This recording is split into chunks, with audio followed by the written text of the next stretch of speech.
Hi, Conrad, and let's talk Coachella Valley. I'm here at the Village Pub for the fundraising event for American Cancer Society that is putting on craft beer tasting with Coachella Valley Brewery. 4 craft beers are being presented for $10, and folks are enjoying food. They're having a great time on a Tuesday evening. The place is getting pretty full. Jennifer Hagee, how are you? I'm good. We're here for the American Cancer Society. That's correct. And you're calling the event? A one-night stand. A one-night stand. Yes, yeah. Take a stand against cancer. Take a stand against cancer, which is really deep in my heart in a serious way. Raising money for cancer research is a daunting task, isn't it? It is. We do it year-round through a lot of our events here in the Coachella Valley, such as Relay for Life and our gala. And we are the largest funder of cancer research dollars right behind the U.S. government. So that's what we're in the business of, is finding a cure.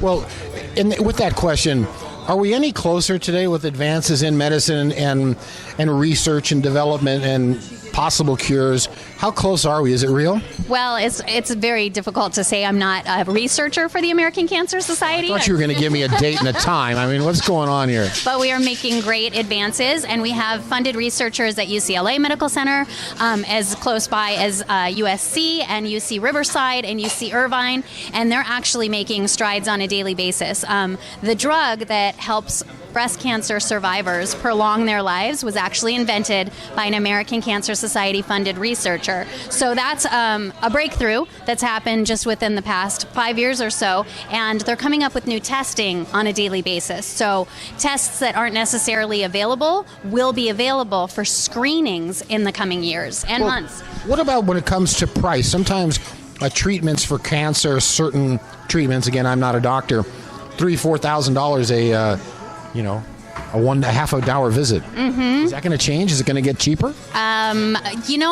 That's hard to say.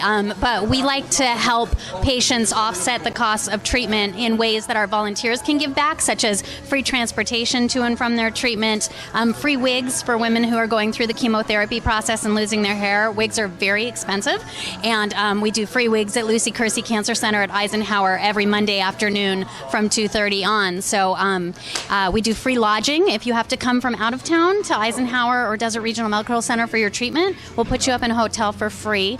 All these services are scheduled through our 800 number, which is 800-ACS-2345. Well, the Kersey Center does some unbelievable things. With cancer and how I think early detection is one of the most important things, isn't it? Yes, we have lots of literature, in fact, literature here tonight about how important early detection is and keeping up on your screenings and regular doctor visits.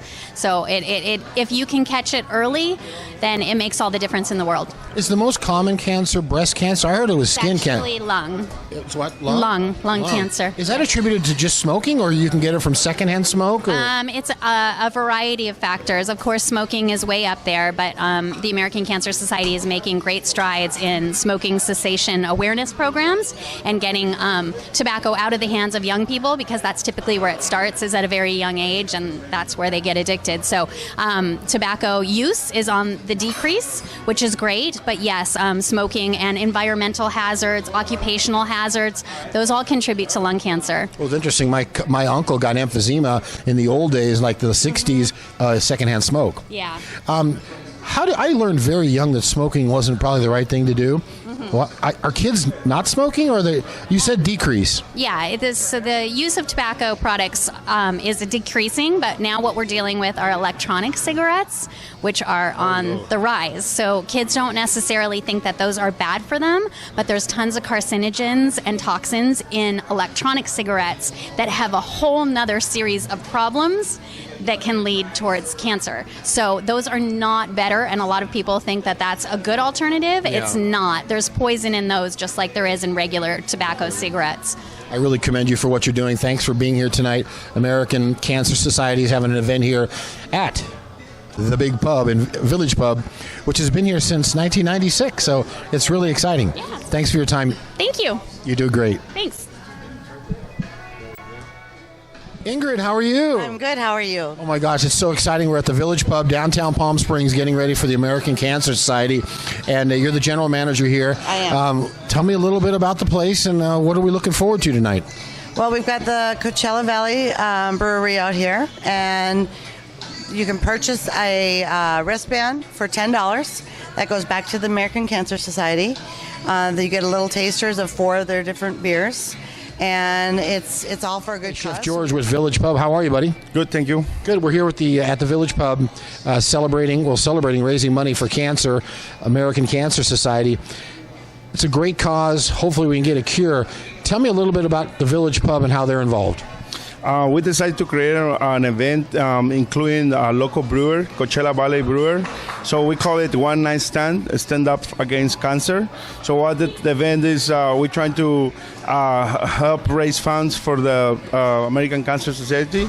And what we did is we have 4 different draft beers, and people for the price of $10, they can taste different 4 great quality of draft beer, and all that money that we collect, it goes towards the association.